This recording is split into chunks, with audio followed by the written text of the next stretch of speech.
we're here. We're only 20 minutes late. Little technical difficulties. That's okay. Yes, we'll go with that. We'll call it that. We'll call it that. All right, well. But hello. Hello. Hi. Oh, let our awkward intros start. We're so good at it. This time we were even watching. Mm-hmm. Oh well. It's what it is. Yeah, I was going to say the same thing. Okay, cool. We're off to a good start today. Always. Hey. So this was your pick. It was my pick. It was. Oy. So, Who Fears Death by Nnedi Okorafor.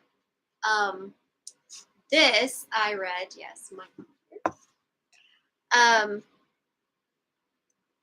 Okay, so yeah, this was actually her first time in adult fantasy. She has written a lot of young adult fantasy. I actually have some of her young adult books on my TBR, but no about it now.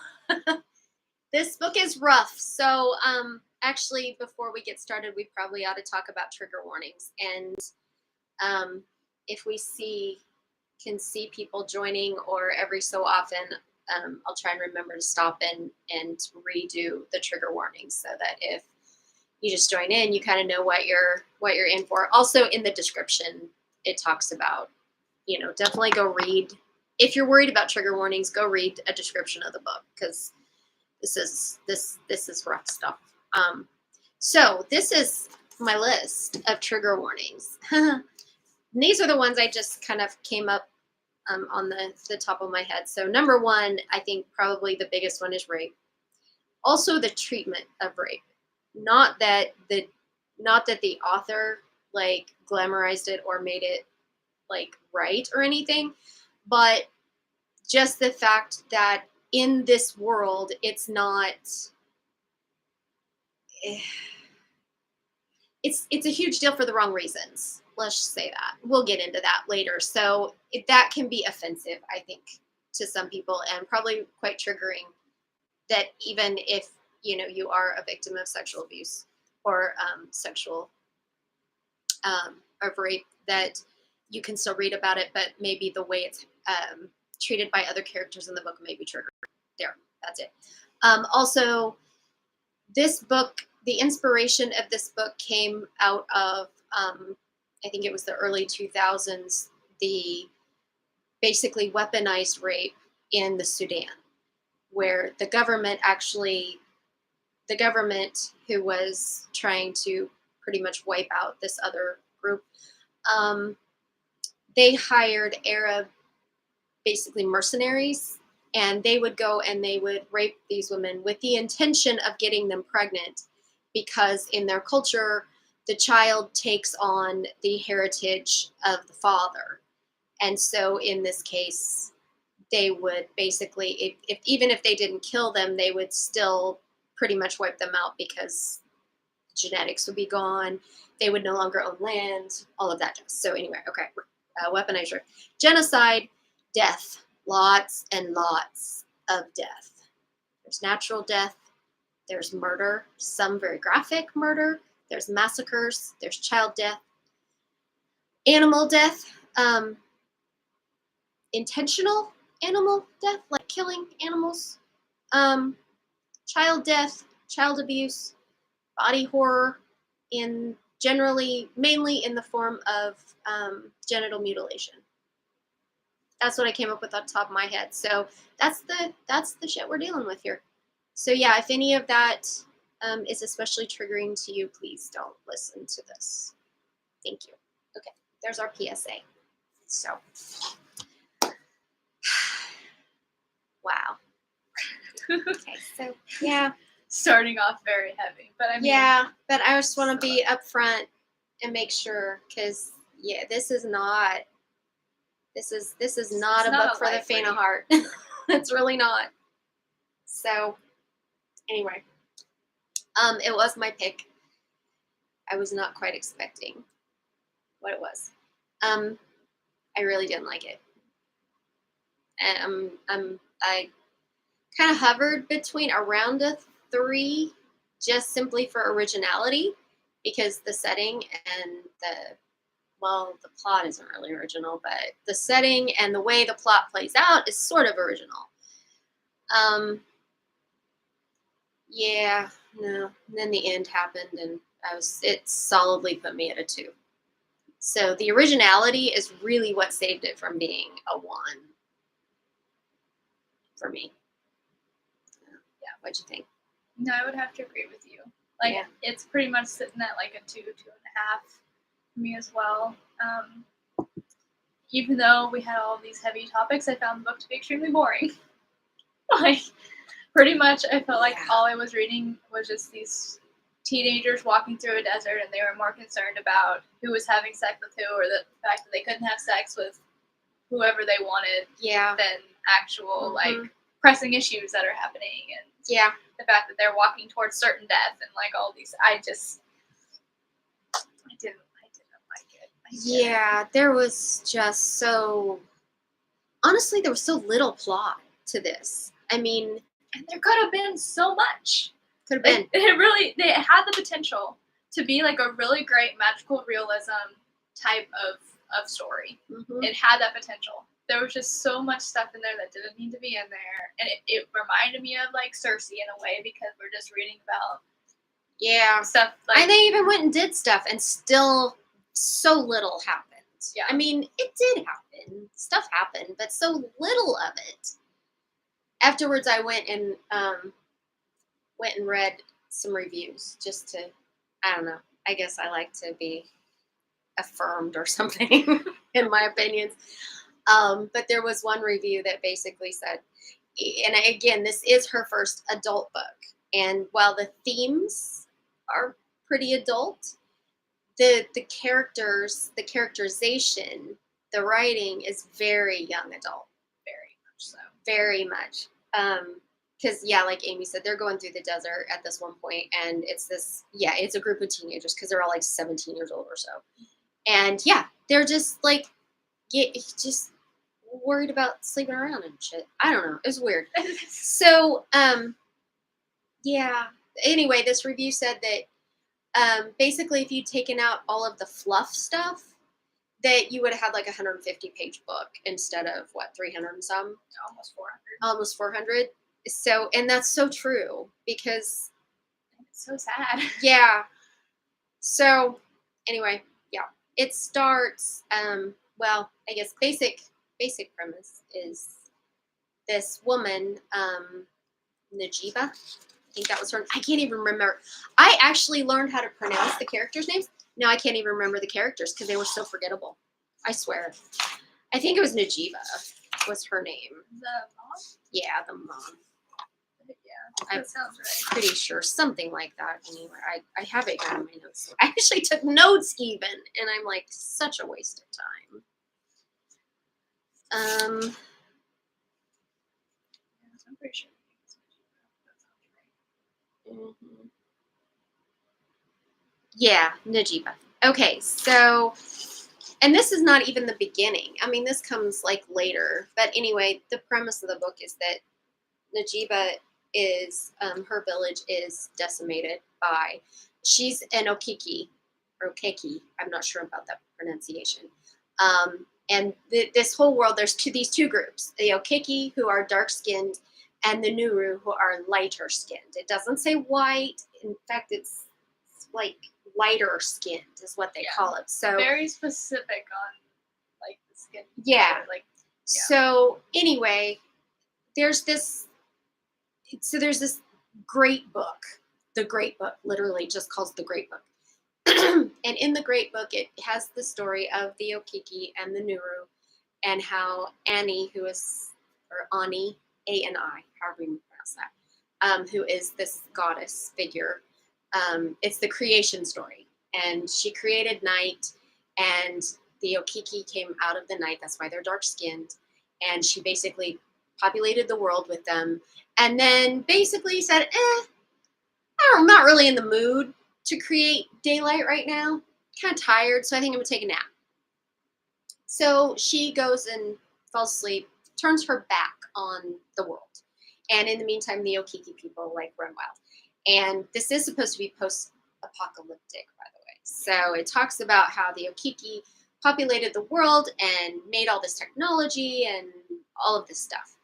And Ani wakes up from her nap and turns over and sees what the Okiki has done that have twisted her creations, her natural creations. So basically, I think the point is that they took her natural resources and used them for things that she didn't like. And because of that, she created Day, and out of the Day, she pulled the Nuru people and set them up as to be masters over the Okiki. So you've got this story out of this book that basically says the Okiki are slaves to the Nuru, and that's the way it is. Done. So that's the thing. So the Nuru, there was an Okiki rebellion, and the Nuru, in putting down this rebellion, killed a bunch of people and all this stuff, raped the women, and then they started taking that into genocide. So Najiba is Okiki, and she is off on this kind of women's trip when the Nuru go and decimate her village, and then this group of Nuru find the women and systematically beat and rape them. And many of them are killed. But Najiba herself is raped by the big guy, a general or whatever, but he's a sorcerer. And so much like the inspiration of the book, it is weaponized rape. They are looking to get these women pregnant. And Najiba does become pregnant. And so she returns to the village. She finds it's all gone, basically, but her husband is alive. But when he finds out that she's been raped, he rejects her because now she's dirty goods. So she wanders off into the desert. She's going to die. She's looking to die. And then she realizes she's pregnant. And because the Okiki people believe that you cannot kill a child, she has to stay alive now for her child, and she cannot kill her child. So that's kind of how that happens. And our main character, I did look this one up. Now I won't remember. Alsooooo is born, and her name means who fears death. So Anya, I'm going to call her Anya for the whole thing. So they're desert wanderers, and basically her mom just lives in the desert. They're just nomads in the desert. And then Anya gets to be 6 years old, and her mom basically thinks it's time to return to civilization so that Anya can go to school and all of that. But there's a part in there where Anya talks about her mother seems to be listening to the desert and thinks that she heard a voice or something that told her it was time to go. So the opening up is when they're in Jawahira is the town, and Anya is 6 years old when it starts. And then for a good half of the book, they are in Jawahira. That's about it. Yeah, that's all that happened. Hi, Costa Rica. How you doing? Jason Cruz. Nice to see you. So yeah, I mean, that whole first section, I mean, really it is. I had notes, like the first 25 chapters in this book, which was almost half the book, was Anya growing up in Jawahira and the things that happened to her growing up. Yeah. I mean, stuff happens. It's not totally boring. Stuff happens. So anyway, okay, so being that Anya is mixed race, she's Nuru and Okiki, she's called Iwu. And basically nobody likes them. They're very They're thought to be evil. Yes. Because most of them are born out of rape or violence, and so everyone believes that a child of that is going to then be violent. Yeah. So they're outcasts in society, and they're like, But it's really, there was a part in there too where she talked about like everyone shunned her for being Iwu, but then sometimes she would be like surrounded in the village and people would be like touching her skin or touching her hair and like how pretty she is and all of this. So she was really objectified a lot. Yeah. So anyway, yeah. So being the daughter of a sorcerer, she comes to find out that she has powers, but it's really kind of odd because she doesn't know what happens. She, you know, like one day, I don't even know why. It's like she turned 11 years old. So, Wow. there was really no, she turned 11. Oh, yeah, that's right. It was before that. It was before that. Ooh. Yeah. Yeah. So it was before that. We'll get to that in a minute. Anyway, I don't know. There's just no reason. There was just really no reason for it. There wasn't like a triggering event or whatever. No, not really. First time she's surprised, she blacks out and ends up in a tree. She doesn't know how or why. She talks about she smells this undescribable smell, and that she would come to learn what that meant, but at this point she didn't. So there's a lot of foreshadowing in this book too, but yeah, it was like she blacks out, and when she wakes up, she finds herself in a tree, naked in a tree, and her papa, who is her stepfather, actually, Papa is under the tree, basically telling her to jump, and I think she's wet too, sopping wet or something. I don't know. Was it raining? Right. I don't know. Anyway, maybe, I don't know. When this book said wet, I just kind of tried not to read that. Yeah. No, it was that she watched an eagle kill that sparrow. And she held the sparrow feather and felt the blood on the tip of the feather and smelled the smell and got this feeling, both of which were undescribable. And then she blacked out and ended up in a tree. Well, of course, come to find out, she turned into the sparrow. Yeah, she has the ability to transform into different creatures. She's Ishu, which she does not find out until way later. But what I did think, one of the things I did like was this piece of the magic system, is that by doing that, she took a piece of the sparrow inside her. And so anytime she wanted to transform into a sparrow, she could, because she already had that. She already took on that bit of spirit inside of her. So she can basically collect these things just by, focusing on them and working her magic and knowing this particular animal or whatever. And she had that. So anyway, come to find out, she had transformed into a sparrow, but she didn't know that. She just knew something bad had happened. So, when girls in this village turn 11, there is something called the 11th year rite. Yes. And she did this. So she was already a big outcast, and she felt that she brought a lot of shame onto her mom and her dad. Because she's evil. Yes. And I don't think her parents really felt that too much, or didn't really care too much. It didn't seem like they were too bothered. No. And see, when they moved to Twahira, basically Anya would pretty much get to kind of wander the village. And she wandered, her stepfather was a blacksmith. Very well renowned. And well respected in the village. And so she wandered basically into his shop and thought he just looked terrible hot, and so offered him water. And so they kind of got to talking, got a relationship, and finally he said, you know what, this is weird. I need to meet your mother. Yeah, you're like 7. I need to meet your mother. And so when they met, obviously, then they got together. So, but yeah, he was never bothered by her being evil. But after she did this transformation thing, of course, again, she didn't know what happened, something bad. She was sick for a while, and her mom came to her bedside and told her story, the story of her birth, or her conception, and what happened. And what was really freaky, again, this is post-apocalyptic, and this is something else that didn't really make sense to me in this world, is that, anyway, what was really icky is like during the rape, he recorded it. they had these little like palm-sized recorder things, and it talks about how he set that beside her head, and this little telescopic camera comes up, and he like recorded her rape. Ew.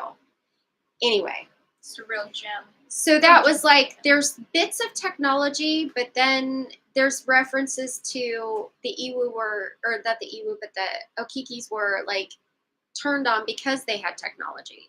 But yet they still have some technology. Like they still have computers. There were some inconsistencies with that. But there was like, but it was like really, I don't know what you say, like very low technology world. With But- high tech. But there was yet devices. there would be devices around that you could get.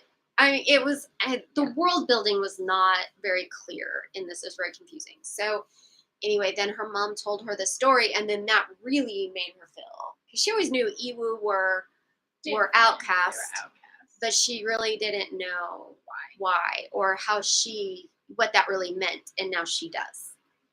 So then, as an 11-year-old, she takes on Yes. this huge burden, and I like that part. I'm sorry, I don't know what an 11-year-old would think like that, but like I don't know.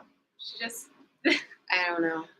it was just a very adult moment for an 11-year-old to be having, I guess. And Well, I mean, I can see some of it because they like know that they're different, and they know that they're considered shameful in their society. They've always known that. And so I can see her taking that all on. Like, the shame on my family is my fault. It's all me. yeah, Because I kids are guess. pretty self-centered that way. But, so, this 11-year right, She was trying to she was trying to basically be more, minimize the shame yeah, and be more like the other villagers. to be, yeah. So that way her parents weren't so outcast like she was. Mhm. Yeah. Which, So pretty much, if girls, they don't have to do this, you know, but you if know, they then you're- don't, yeah, then they're pretty much considered non-marriageable. And that is, okay, so yeah, in this world, women are oppressed. Woo, again. Okay. So, yeah, so marriage is basically kind of it for these girls. So if you don't get this done, then you're pretty much considered unmarriageable. That was kind of gross. I mean, the whole thing was gross, but okay, so they go. Okay, so yeah, the 11th rite is female genital mutilation. They get their clitoris cut off. Okay, so, and there's a spell on it too. Yeah, we'll some get to that. juju. Some juju on this. So there's 4 girls. There's Anye, and there's Luyu, Luyu. Dita, and Binta. And yeah, okay, so they're basically not really told what it is. They just know that it's a good thing to do because, you know, that's It's tradition. And she says often that it's tradition, but nobody really knew why. Nobody knows why. Nobody Like, it's really just knows what you why do. anymore. It's just what you do. So, yeah, they get it done. And then during this, though, when Anye's having hers done, she passes out, and she finds herself in this different place. The green world, I think, is what they kind of describe it later on. It's a different world. Basically, it's kind of the spirit world. Later on, they use it more. But anyway, because I think of the shock of the pain, she kind of, they call it crosses over to this other place. And there's this big red eye watching her, and it just like terrifies her. And because she's so scared, she wakes up. And the other girls are telling her, man, you went like totally transparent. You look like water. So everybody knows something's weird. It's not just because she's Iwu. Yeah. Something's really, really weird here. So, yeah. That's that. But before they have it done, there's this group of 3 women there? Oh, there was more than Ada, that. Nana the elders. Wise, and I don't even know. There's, There's women there. At least 3, maybe 4 or 5, that are performing this. And they start by asking each of the girls if they'd had intercourse. They're 11. All of them answered yes, except for Anya. I don't think Diddy had. I don't think she had. I think she had.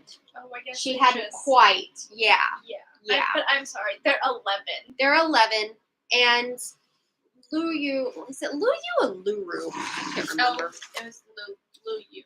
Luyu. Okay. So Luyu was like, heck yeah. It's like, yeah. It's the best thing ever.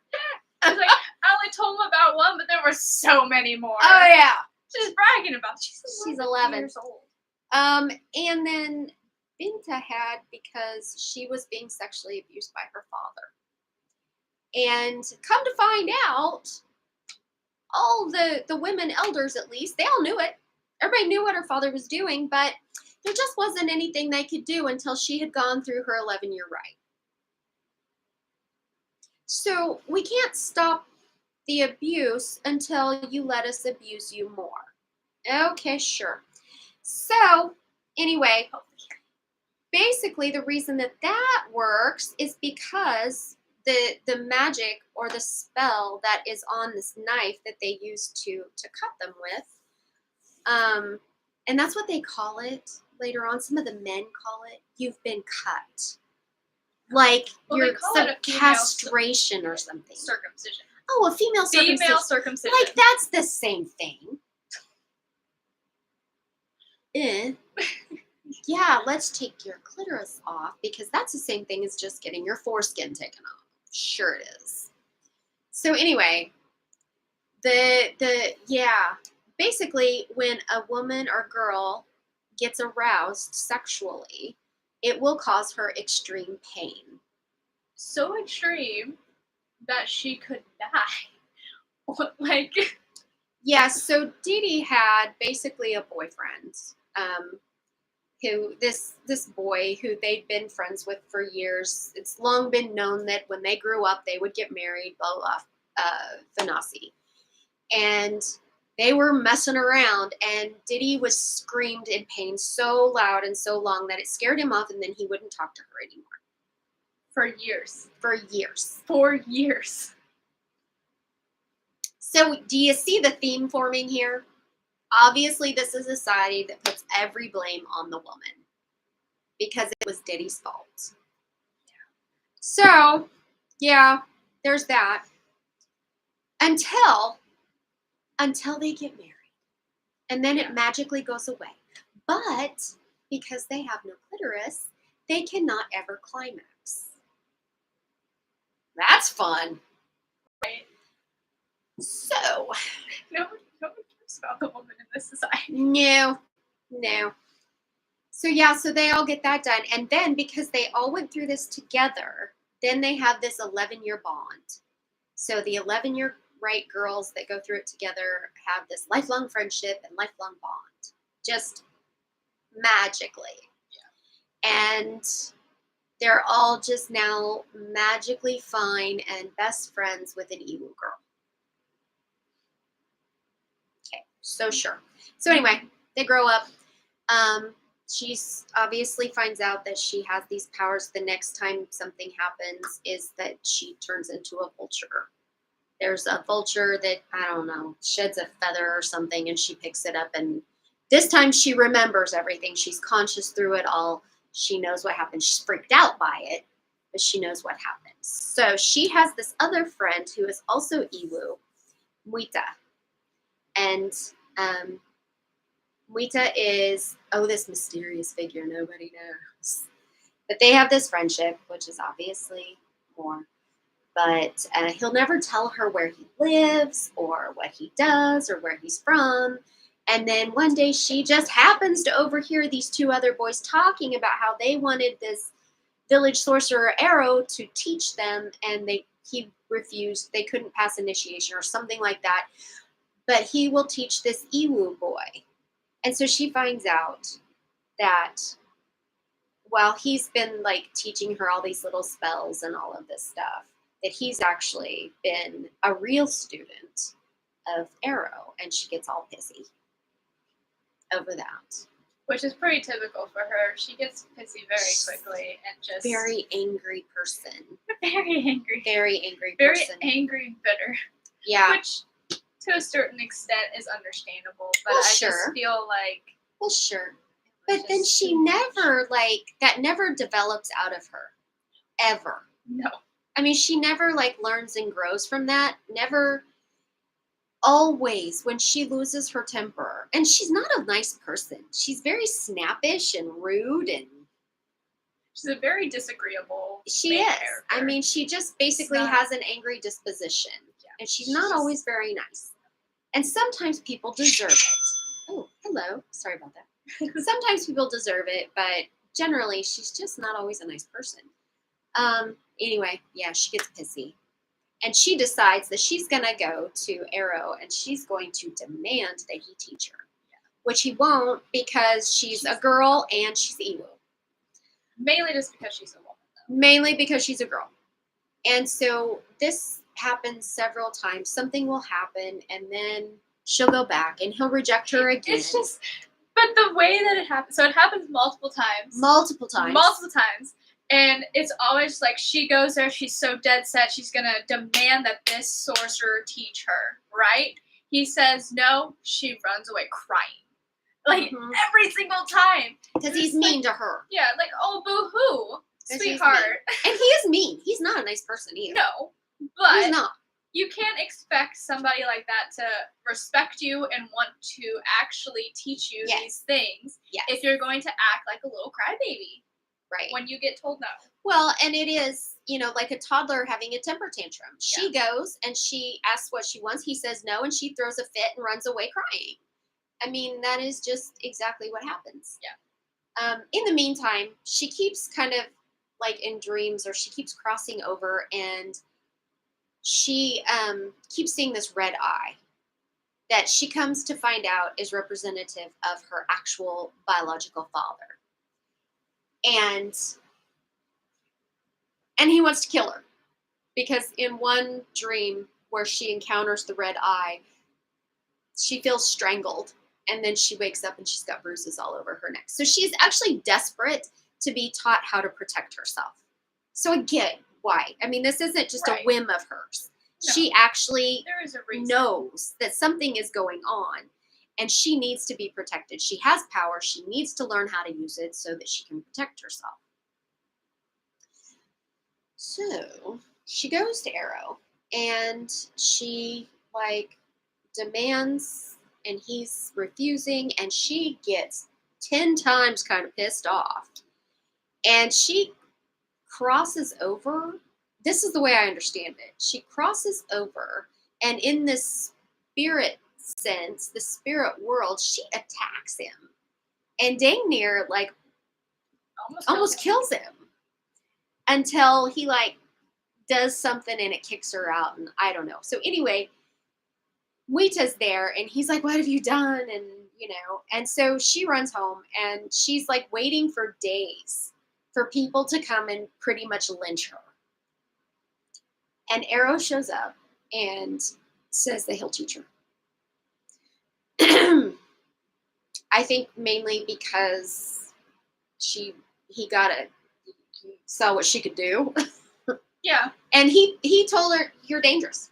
You're dangerous. So basically, you're a problem, and you're going to be a problem, but at least this way I'll be your master. Yeah. Well, and also, too, later on we find out that it was actually prophesized that she Oh, yeah, there's a would be prophecy. this whole thing. And I don't know Arrow if he didn't. knew that at the time. I think he did. Did he? Because Okay. he said something about how, he didn't want to teach her and accept that it was an evil woman that would become. Right. Well, nobody This. wanted to accept that when we get to the Exactly. prophecy. And that's why the storyteller changed it into a Newberry man. I or don't think the whatever. storyteller did it. I think the guy that had the prophecy changed it because he was Newberry and he could not accept. Because I think that's what Sola said that the second time before they went off into the desert. I mean, that could be. I think But I think it was somebody the changed guy that it. got the prophecy. Somebody changed it to make Yeah. it so it was a Newberry man. And so I think Arrow didn't want to like accept that it was actually a woman. No. Well, Or, it couldn't be anything. A A woman couldn't be anything. no, especially an emotional teenage girl. Yeah. Oh, and Dear God. basically that was all Arrow. You women are just problems because you're so emotional. Like, You okay. don't know how to control your emotions. So here we go. We're 30 minutes in. I'm gonna trigger warning this shit again. So again, rape, death, genocide, lots of death. But one of the things is animal death. And that's what I'm gonna talk about right now because as part of her training. So in the very, very, very beginning of the book, it starts out with Nnedi when she is 16 years old, because this jumps around timelines a bit. She's 16, the very opening scene, she's 16 years old and Papa has died. And she is like all distraught and all distressed over this. And pretty much at his funeral, she is saying her last goodbye. And she's talking about how his face doesn't look like his face. You know, it's not animated. It's not smiling. It's not that dark, rich brown. It's gray and all these kind of things about how he's just not recognizable and it's really upsetting to her. And she lays her hand on him and this power moves through her and she makes his body breathe, which of course freaks everybody out. So anyway, come to find out, she has the power to make things live again. So bring things supposedly, because she can cross over into the spirit realm, if she comes across something dead, or someone has died, she can cross over and she can tell if their spirit is still there. And if the spirit is still there, then she can coax it back into the body and make it live again. Now, to be fair, this does make her very, very sick to do. So it's not just one of those miraculous heal-all kind of things. It does make her very sick. There's a big cost to it. But Arrow knows this. Nnedi really doesn't. And so they go out into the yard and he picks a goat and he kills it. Very graphically. He kills it to make Nnedi bring it back to life. And this is how he trains her on how to do this. He will randomly kill animals so that she can bring them back to life. That's how he trains her to do this. So that's fun. Yeah, that's fun stuff right there. Anyway, yeah, so that's kind of all that going on. Oh, and here's another good one. Loving this stuff. So, Arrow makes it very clear to Nnedi that as long as she's training, as long as she's a student, she can't have sexual relations. Not that she could anyway, because they cause her extreme pain. But if she were to get married, apparently, so then that would all magically go away. She can't have sex because if she were to conceive a child, she would basically wipe out the village because there was this other sorcerer student that's what happened. So, okay, so, she can't have sex, she can't have a kid because bad things will happen. Okay. Which And, to put a little spice in that one, she and Wita are, of course, a couple, and they had gotten hot and heavy at one point, which caused her extreme pain. Until she fixed that magically. Yeah, that's later. She fixed it. But the thing is that Wita knew what was going to happen, and he was like kissing up on her anyway. And I'm like, seriously? It's because the men don't care. Oh my God. The men are after one And then thing. when they get traumatized because of all the pain the woman's going through, it's the woman's fault for letting them do it. Yeah. Okay, sure. Anyway, all that's going on. She's getting trained. She has to pass this initiation. And the initiation is that she goes out in the desert and she meets this other sorcerer named Sola. And he gives her some weird tea to drink or something. And she basically goes on like some vision quest thing. But in this vision quest, she experiences a woman being stoned to death. And that's the initiation. Come to Yes. find out, though, the real, it's experiencing death is part of it, but the other part is, come to find out, is it's experiencing your own death. So there's like this idea there now that this is how she's going to die. So in a way, any sort of dangerous tension just goes out the window, because you know how she's going to die. And if she isn't being put in a hole in the ground and having stones pounded into her head, she probably ain't going to die. Yeah. So there's all that. Yeah, because there's a couple instances later on in the book where they're talking about how, oh gosh, she could die in 24 hours if we don't like do something about it. And I'm like, She ain't going to die. she's not buried in the ground. She gonna be fine. She's not being stoned. Like, She's fine. yeah. So anyway, the other things that results, anyway, that's how you pass your initiation, but not quite, because you can go through that and come out the other side of it okay, and still not be accepted by whatever power it is that you went through initiation for, which is what happened with Muita. He went through initiation, but he was not accepted. And this does cause some issues between him and Anye, because He's very bitter and jealous about Muita is a healer. And so he takes care of her a lot after Arrow puts her through stuff. But there's a few times that he says, this isn't right. This isn't right. Men are supposed to be sorcerers. Women are the healers. That's the way it is. Multiple times. He's very misogynistic. Well, Very it's the misogynistic. society he grew up in.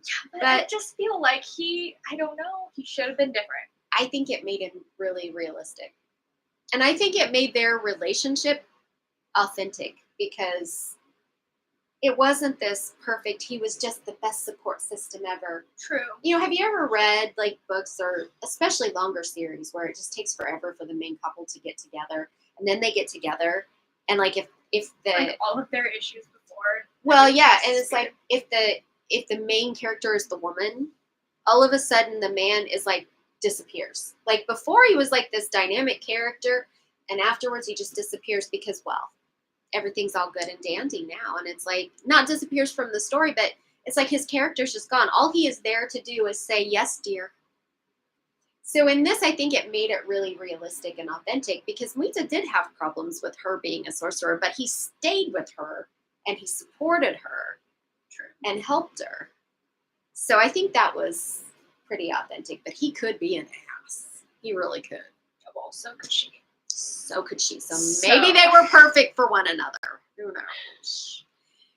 Anyway, this initiation also left her with, I don't really know why, but headaches. Well, because she was stoned to death. Well, so yeah. She apparently. But it seemed like it would crop up every now and again and then go away. And I don't know. It's almost seemed like there was some connection with heading into dangerous situation, that her head would start to hurt. It wasn't even that. But then so it would much, go though, away. And I it was don't know why. right after the initiation. She had her headaches pretty consistently, Yeah. and then for like part of the book, they did just disappear, and then it almost like cropped up as like an excuse. Like, oh, I'm having Well, a when they headache. were leaving. Yeah. When they were leaving the village, too, she started having that headache. I don't know. Oh, yeah. And here's another thing, too. The red eye, the red eye that actually found her before she went through the 11th rite. Okay, so Arrow tells her that because she went through the 11th rite, that's how her daddy found her.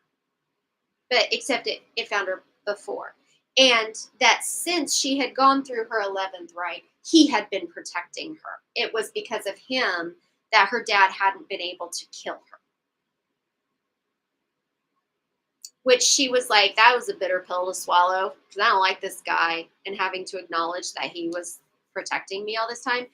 But the story plot doesn't support that. So it was weird. Anyway, yeah, there's that too.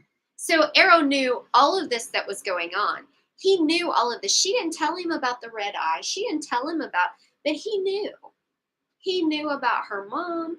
He knew about this big sorcerer that was her dad. He knew all this. He didn't know his name, by the way. Whatever. Anyway, he knew all this, but yet he still was not going to take her on as a student or protect. Well, he was protecting her, I guess, even though she was still being strangled by the thing. But okay, sure. Anyway, so this was another thing I absolutely hated about this book. So at some point, I don't know. Anyway, her friends were like wanting to know what the hell was going on with her and stuff. And basically, she tells them like her mother's story.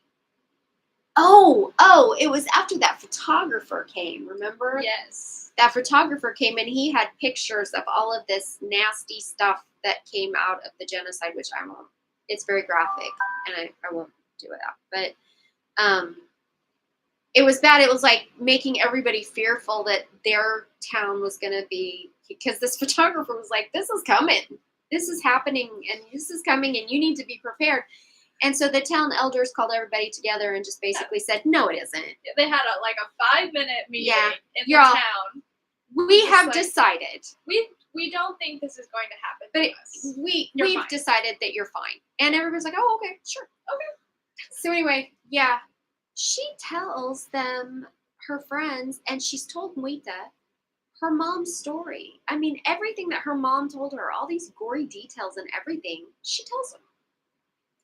And then, after Papa dies and she does the whole making his body breathe thing, his spirit was no longer around him, so she didn't bring him back to life. She just somehow made his body breathe.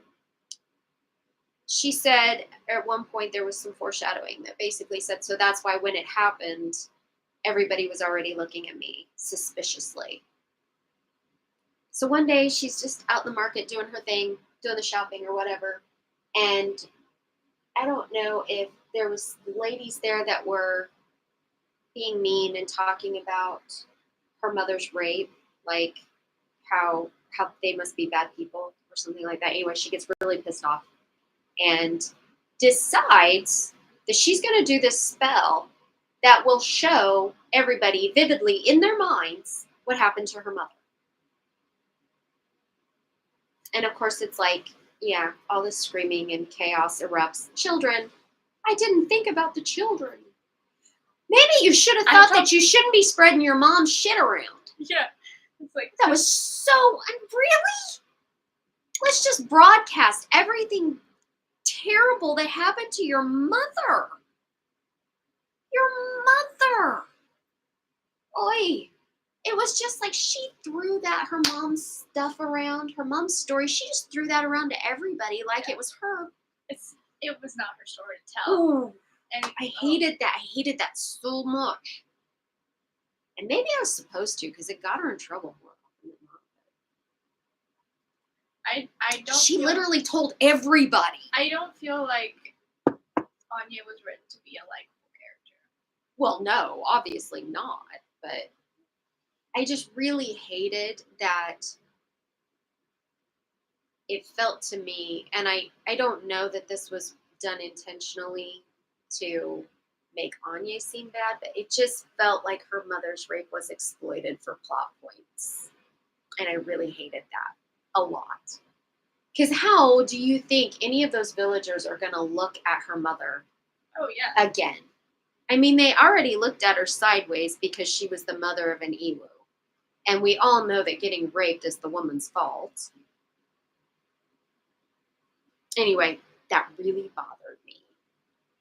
But because of that, again, she hides out in her house for days on end, thinking that they're going to come and lynch her. And basically, Arrow shows up and says, I can't cover for you anymore. Well, I think they had decided to leave before that. I think she was going to go after her dad. Yeah, for some reason. I don't know. Now's a good time. Hey, let's go. Because I messed up and did this, let me just run away from my problem so that way I don't have to take the blame for it doing was just it. Like, hey, dude, this seems like a good time to go after my dad. I mean, why not? Yeah, let's go after one of the most powerful men. I mean, why not? Yeah. Why not? So here we get the gang all together. Yeah. She's leaving. She's gonna, travel. She's gonna travel west. No plan. No. Absolutely no plan. No real skills. No battle plan. I mean, nothing. She's just gonna go. She did live in the desert as a nomad with her mom when she was She a did. kid. Yeah, she could live in the desert. So that's not a big deal. She at least had that. And she had the training. There's these things called the mystic points, which I still don't understand. But Arrow pointed out to her how different of her magical skills fit in these points, except for this last one, which whatever. It really never came up again, and who cares? So she had some training, but as far as a whole, hey, this is how we can get him. No real, now I've got the knowledge. I can go kill my dad. I can start my quest. Nope. They're going to run her out on a rail, so she might as well just go after her dad now. Sounds good. Why not? Yeah. Lita, of course, decides to go along. And then, well, her gang of little friends decides to go too. So Luyu, right? Yeah, Luyu decides, because we can all see why Luyu wants to go. Yeah. Binta, of course, wants to go. To get away from her dad.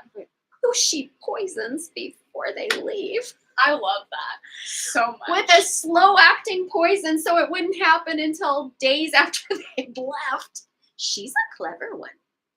Which is, I won't get to that yet. But, and then Dita decides to go. But by this time, Dita is engaged to Fanasi. So we have to tell Mom's story again. To Fanasi. So that he will understand that something has to be done.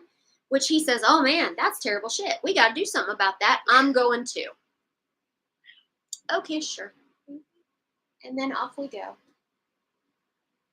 Then we find out there's a prophecy. Well, the storyteller had said there was a prophecy that this Nuru sorcerer with a long beard and quiet manners, very tall.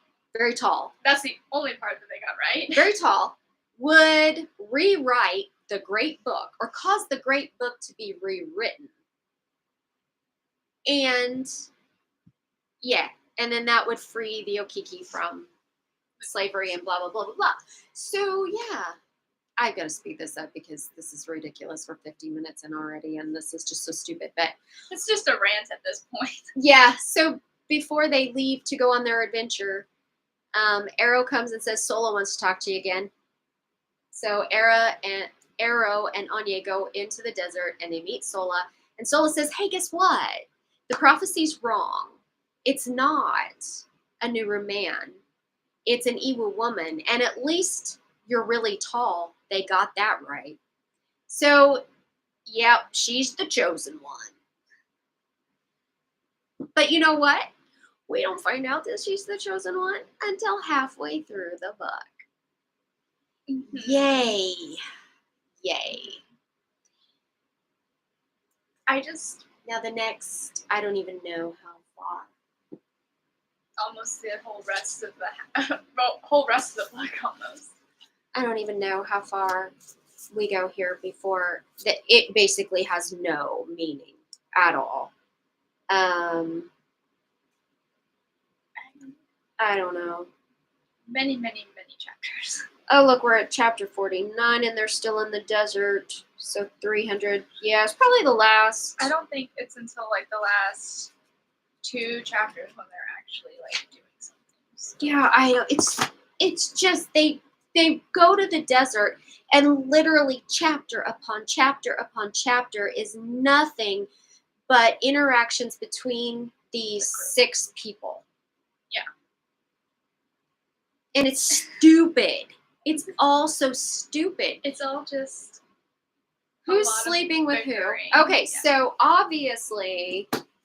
Oh, yeah. Okay, so I don't know why. But after her initiation, she can suddenly not have pain when she gets aroused. So naturally, she and Wita have sex. And apparently... And so magically, she doesn't have pain, and I don't know why. Well, because she was able to grow it back. No. She didn't have pain. No, I She thought had no she grew pain. it back because she No, was that being was so she could. transformed. That was so she could climax. She was supposed to have pain even from just getting aroused. We don't have pain anymore. Don't know why. All she did was pass initiation, so maybe that was it.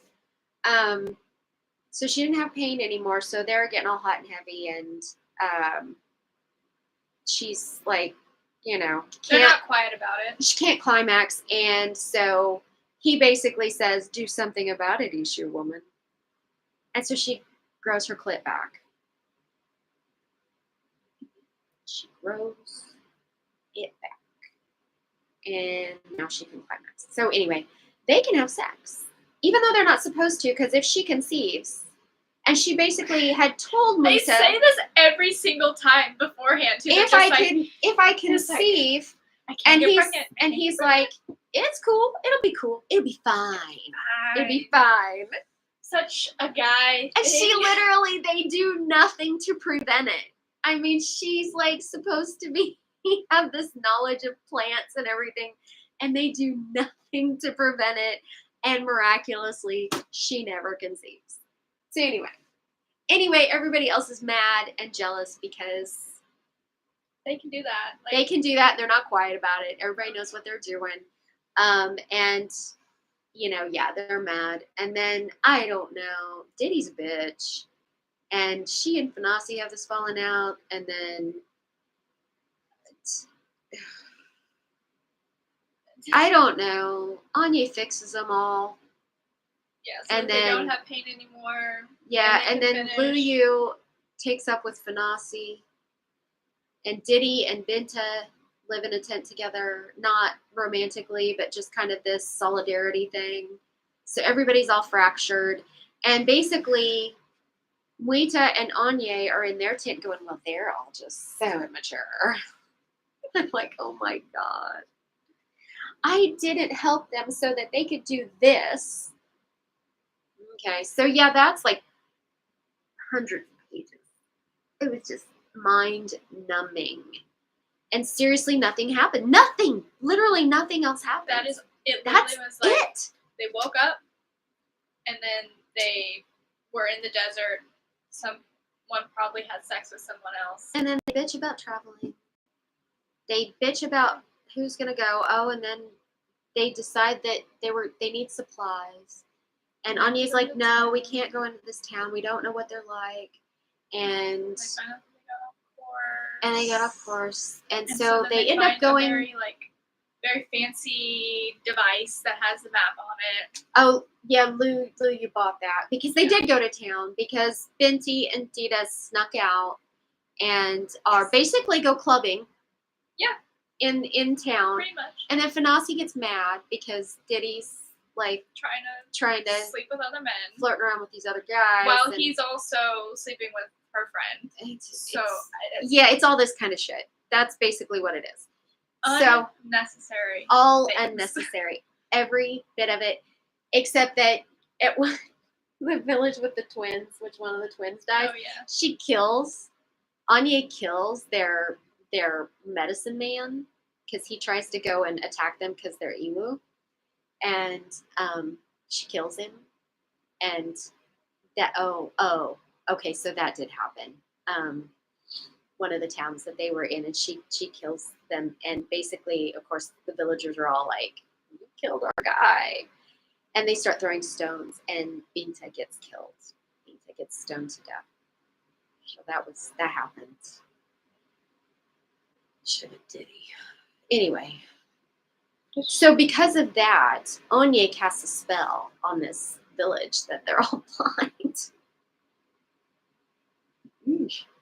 And there's bits of her, like, supposedly this whole thing is her at the end of the story relating the story to someone else. And so there's little bits in there that says, and as far as I know, they're still blind to this day. So anyway, yeah, that's just all it. And then you hit like the last, I don't know what, 50 pages maybe? 75 pages, and holy shit, it just like takes off, and the end is so flippin' rushed. It's less pages than that. It's less. It has to be. I was maybe 50 pages. Oh, But- they did meet the red people in the desert who basically travel in a sandstorm, which was kind of cool. That that was cool. The red people were kind of cool.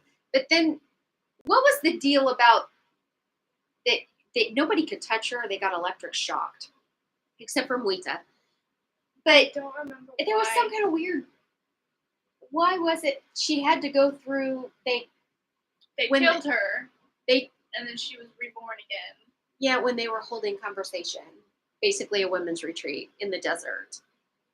But it was so weird. I wasn't following it. I'm gonna be honest. I didn't. Yeah, she's like meditating in the desert, and all of a sudden she like sinks into the desert, and she meets this force that supposedly gives her this power. And that was another thing. Like all of these random spirit world things would show up and give her a power, and then go away, and she didn't have to do anything for it.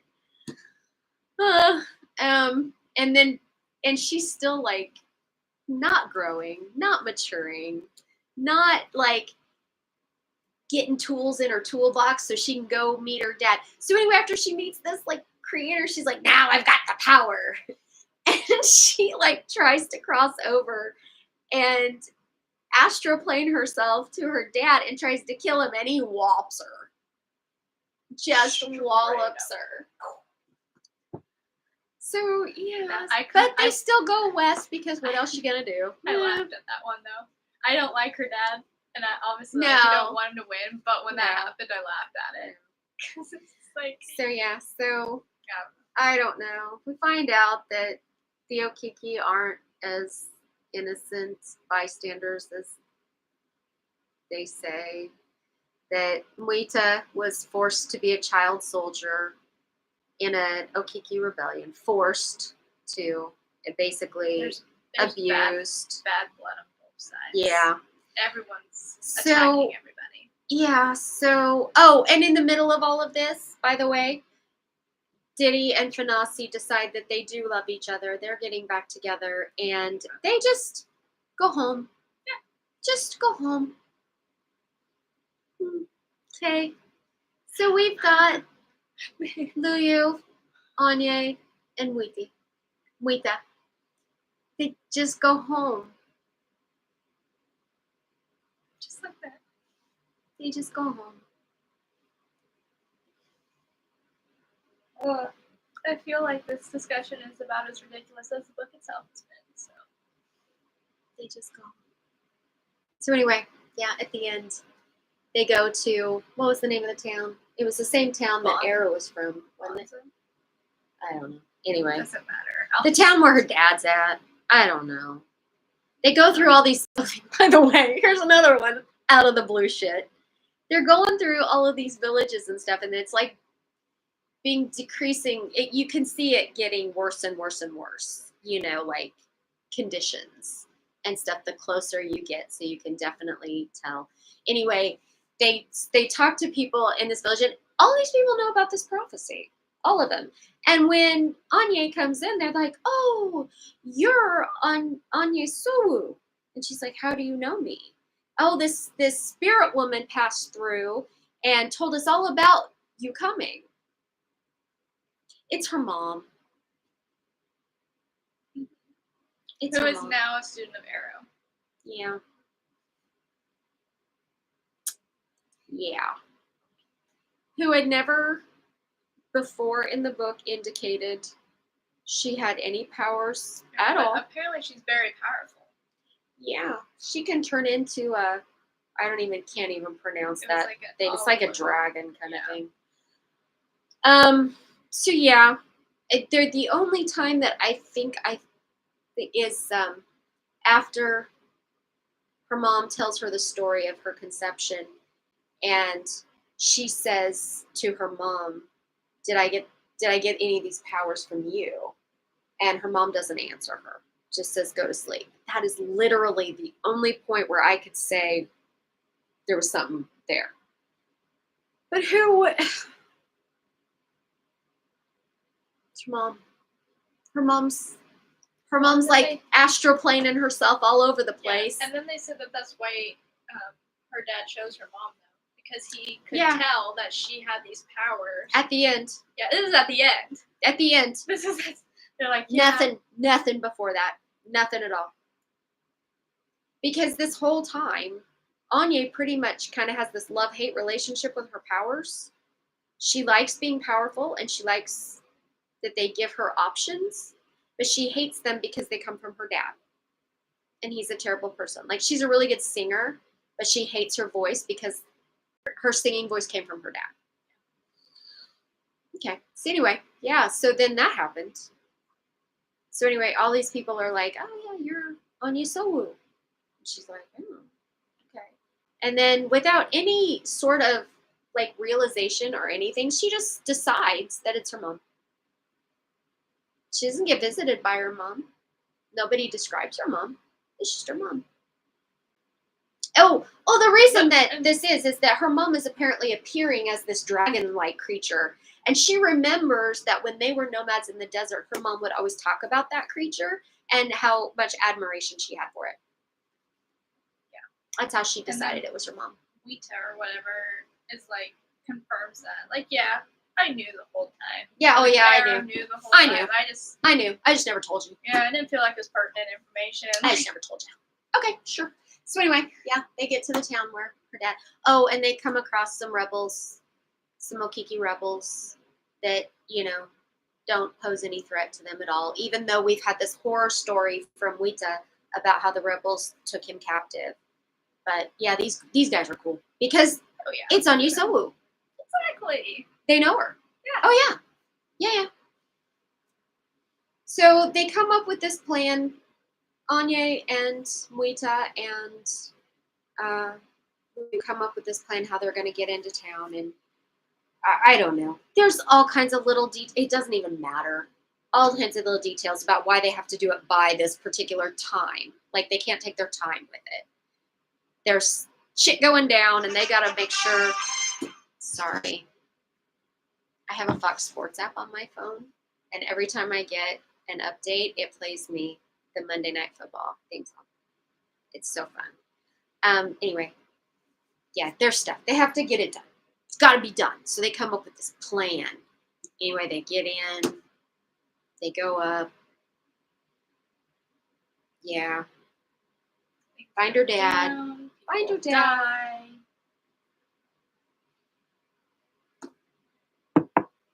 So they're in there confronting her dad.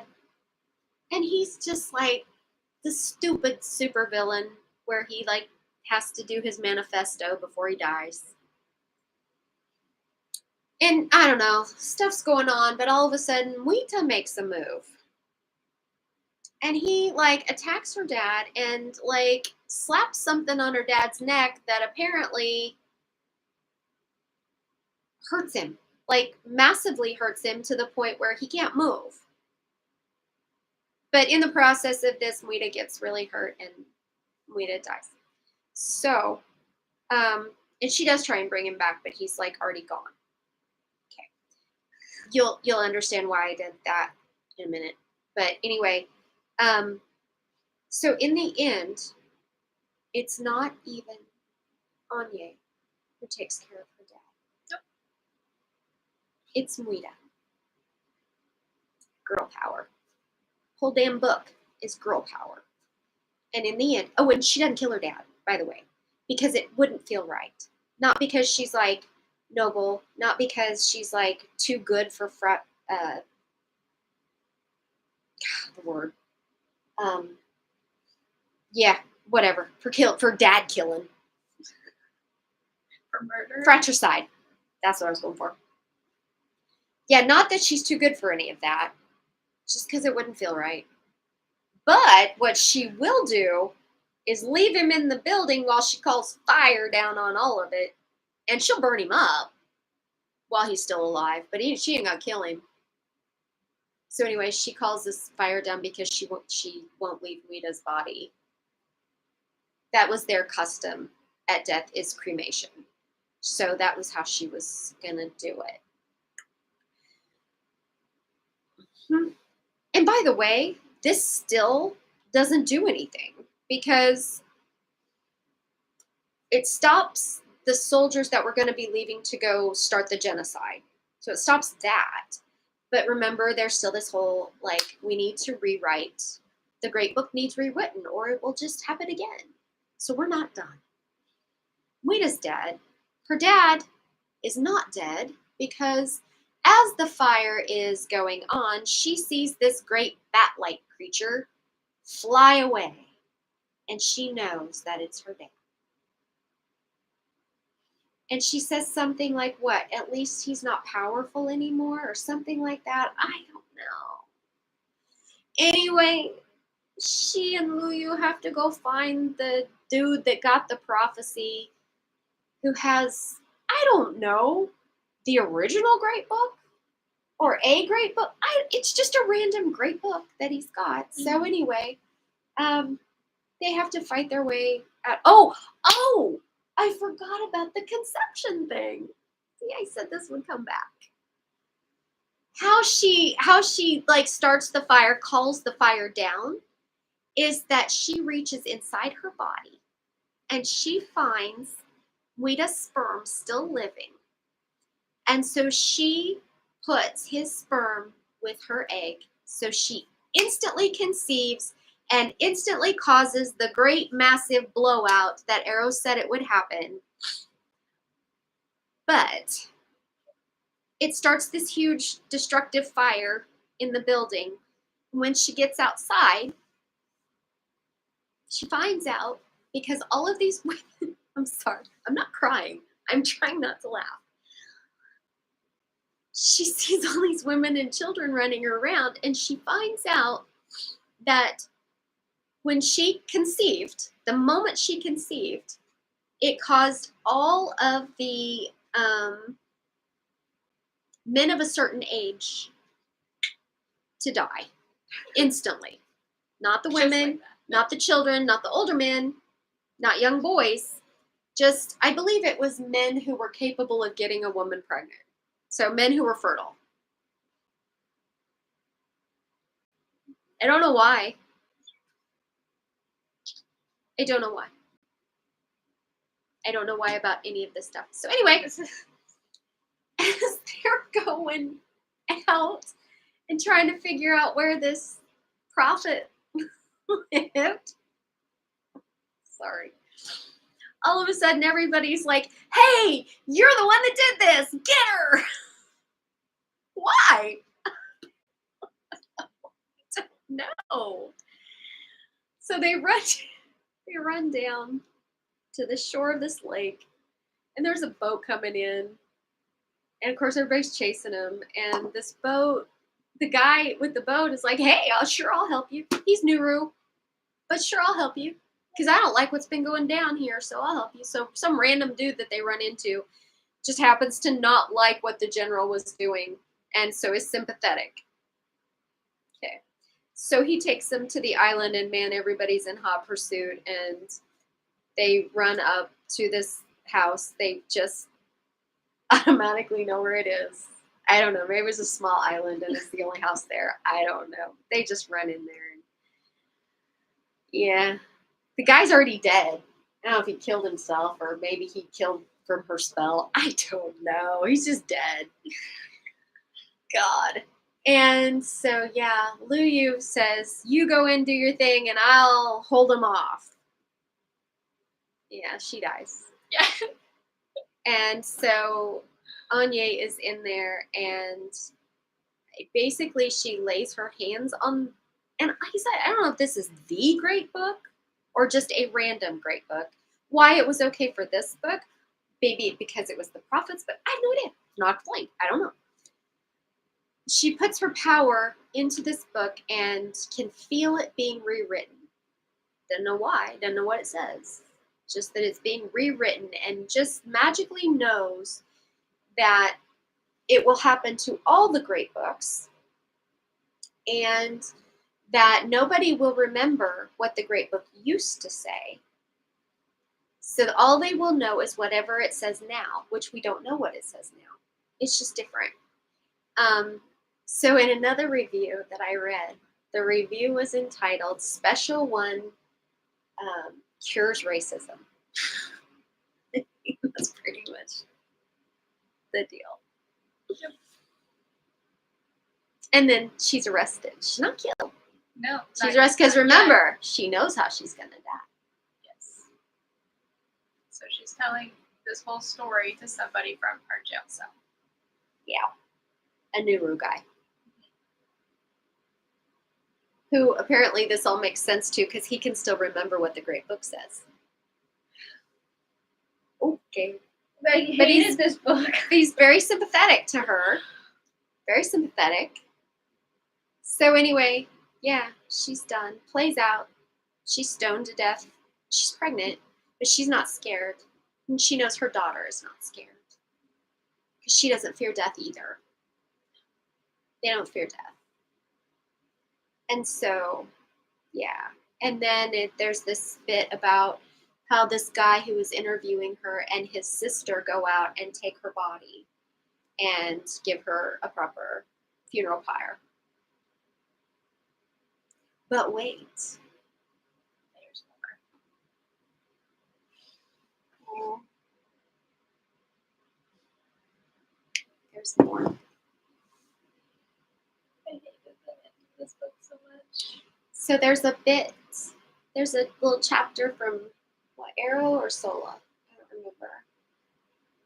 I remember one of them. There's a little bit about her. I don't even know. It's so forgettable. I don't even know.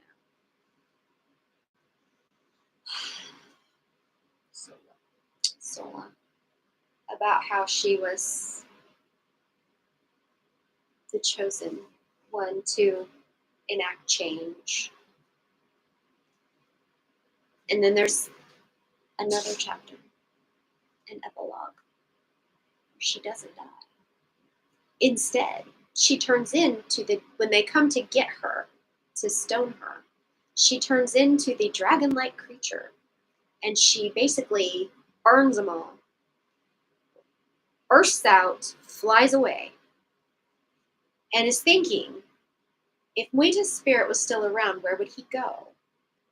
Well, he would go to this green place that her mother showed her, which is basically the jungle. That's where he would go. And so that's where she flies away to be reunited with Muita. And I think that the purpose of that is to show that she changed things.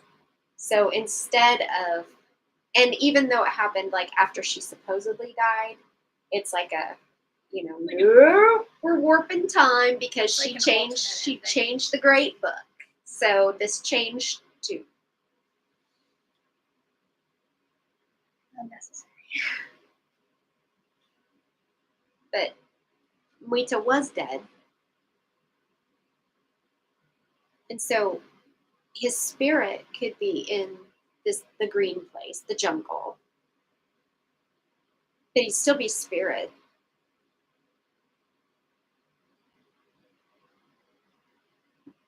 That's it. That's the book. There's your play-by-play for almost an hour and a half now. But that's why, I mean, you can't really explain why this book's so stupid without going through. There are such cool aspects to this book that just don't deliver. Like, I enjoyed the magic that was in it. I did too. Like, I thought that was really cool. When it made sense. Right. When it made sense. But I thought that the different aspects of it were cool. When the spirit world people would show up, that was kind of fun. That was fun. The red people were fun, I and liked them a lot. their magic. They were like doing juju all over the place. Like even the littlest child had juju to do, and Yeah, it wasn't a they prohibited thing in their world. They were like They were the hippies. actual gypsies. They were the hippies with in this magic. world. They were gypsies with magic. That's what they were. They They were. were traveling gypsies. They were the and- hippies. Yeah. Yeah. I like them. And traveling in a sandstorm. They caused the sandstorm that they traveled in, which was so cool. It was dope. It was so cool. And, I did. The setting, if it would make sense. It was a cool setting. She's very good at describing things. I mean, she's not a bad writer by any No, I stretch. think she's definitely able to paint a picture. Yeah. So, that's cool. The whole concept is cool. There just wasn't enough explanation, and things just didn't make sense. And the inconsistencies. And the whole drama, CW drama for 100 pages. that or was more. The worst. I'm sorry, but the ending of the book and that were the worst. The worst. Parts of it. The worst. I would have. This book could have gotten a 3 had those not been in it. Let her be stoned. That was. I mean, it made sense. There was just no other. Yeah, like they showed that happening. I mean, it was like so set. It was so set like this. You saw your death. Yeah. This is how you're gonna die. Although Muida did say something because she was like, because he had gone through initiation, but for some reason hadn't been accepted. And she said while he was dying, she said, "You knew this, didn't you? You knew, and you never told me." And he said, "Is it fate, or did knowing make it happen?" So there is that little thing of, of self-fulfilling prophecy. So there was a little bit of that too, but it's just like, okay, so the whole time, the whole magic thing about the animals is that you had to actually see the animal, take it into yourself in some fashion. Like with the sparrow the first time, there was blood on the feather and she was fingering it and focusing on that. She never met this dang dragon creature except in a dream. In a dream, one came to her. That was it. She never physically met one. So how could she have turned into one? That's not the way the magic was to work. Yeah, okay. So yeah, but the CW drama. Literally nothing happened with a group of characters that literally had no point. Nothing. Nothing was gained out of any of that. There was no point to it at all. There really wasn't. No reason for it whatsoever. None. Anyway, that's the book. Yeah, that's the book. That's the book. Just. I liked the magic. I liked the writing. I liked the setting. The only thing is I wouldn't have known that this was supposed to be post-apocalyptic if it hadn't said so in the description. Yeah, I would agree with that. So I don't know if the whole Great Book story. There's my sports app again. I don't know if the whole Great Book story was meant to be like when the Nuru came, when she created daylight. If that was supposed to indicate like some sort of apocalyptic happening, and then the Nuru were actually colonization or colonialism kind of thing, Yeah. They actually moved in and took over, because there definitely was themes of racism, sexism, misogyny, obviously, but there was some colonialism as well. I always get that wrong. Big words for Elmo. Yeah, big words. Colonizing. Yeah, so there was definitely themes of that as well. So I think that was what was meant by this apocalyptic thing that happened. So, but I don't know. I don't know. There was never a time when they sat down and said, "Oh, this is what happened." Just the story. So it was too mixed up with folklore and mythology for it to kind of make sense in a real world sense, and yet it was in the real world. So that was just a big disconnect. So that post-apocalyptic thing never came through for me.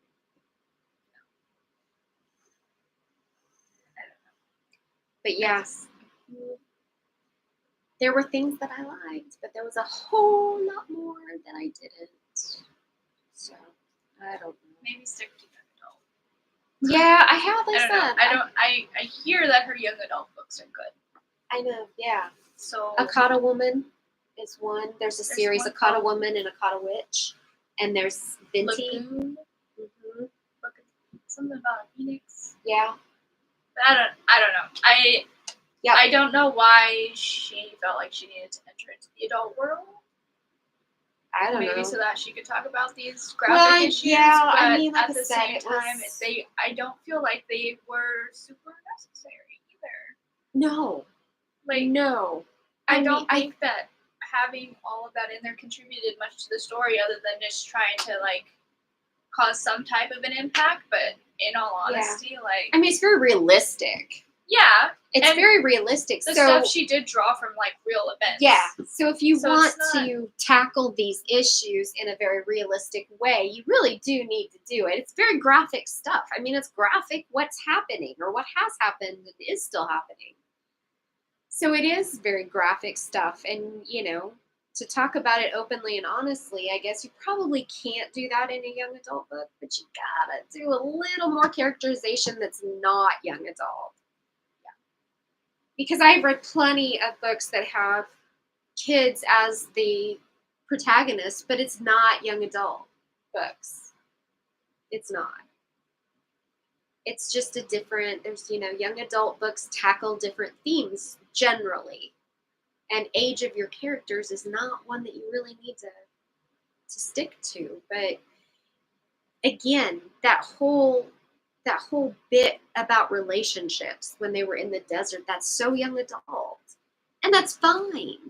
It's not. In a young adult book. But you still have to have stuff going on.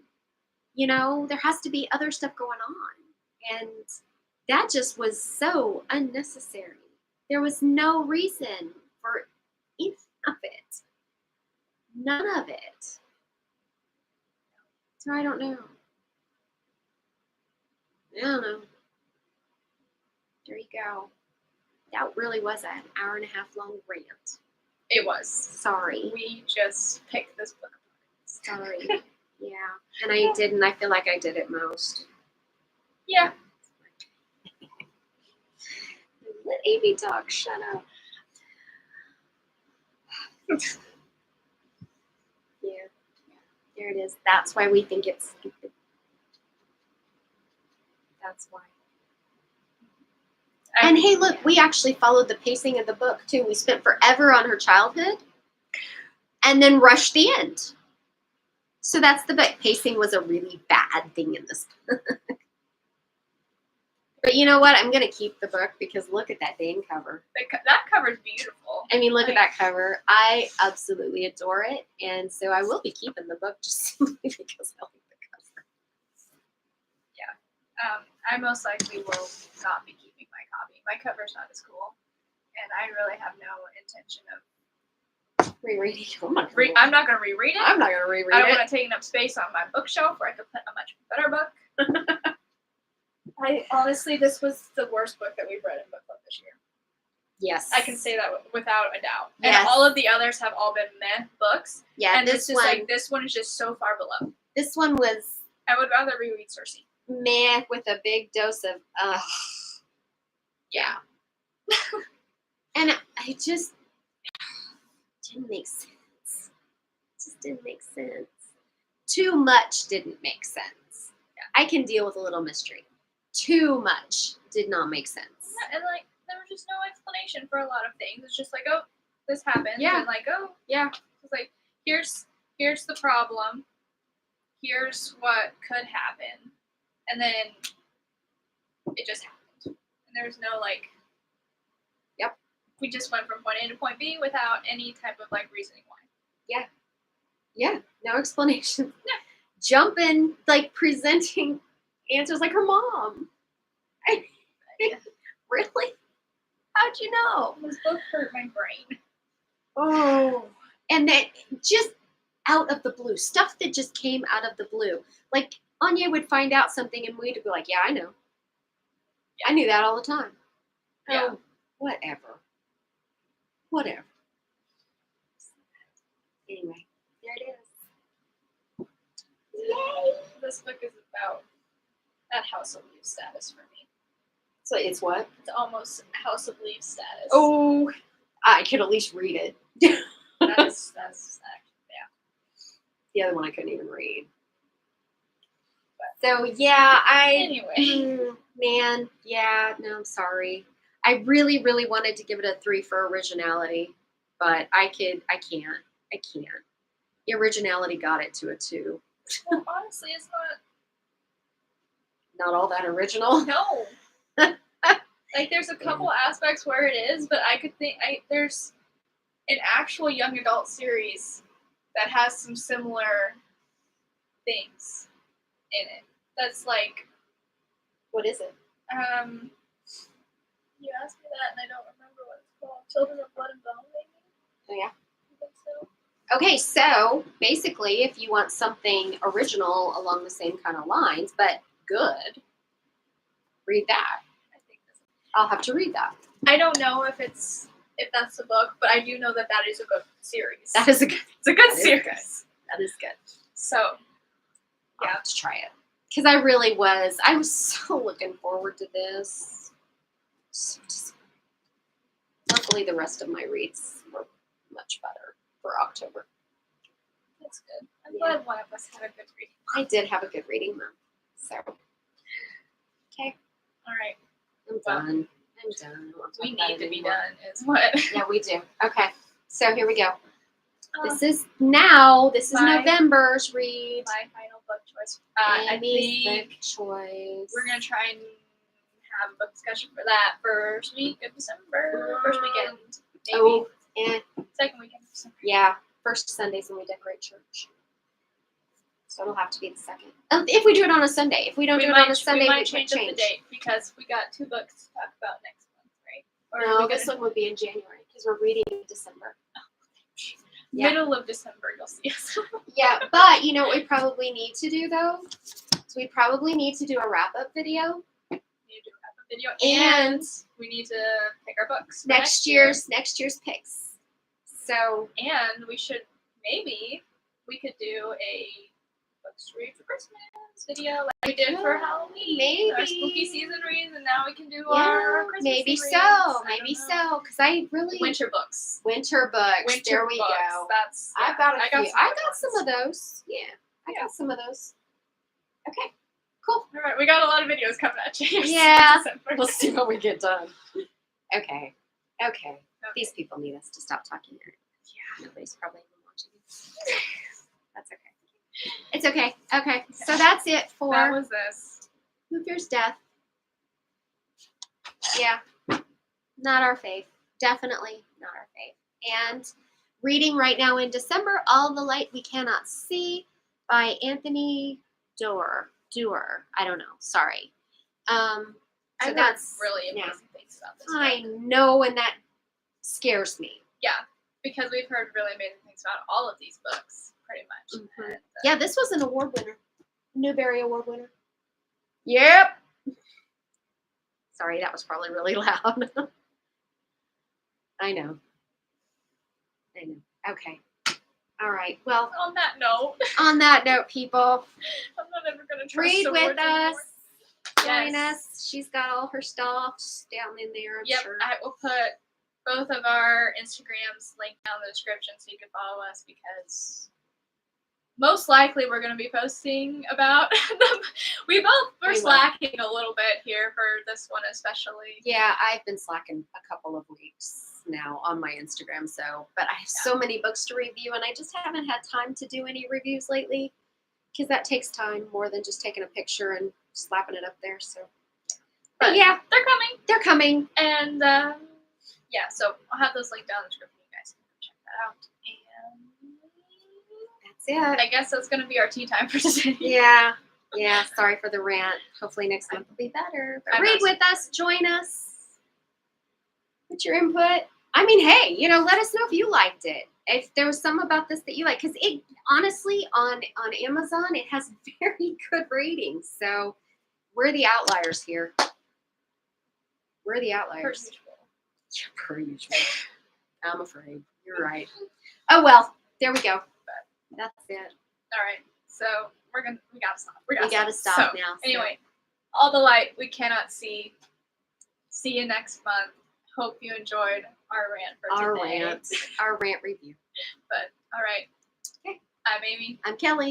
and this is Tea Time. Bye. Bye.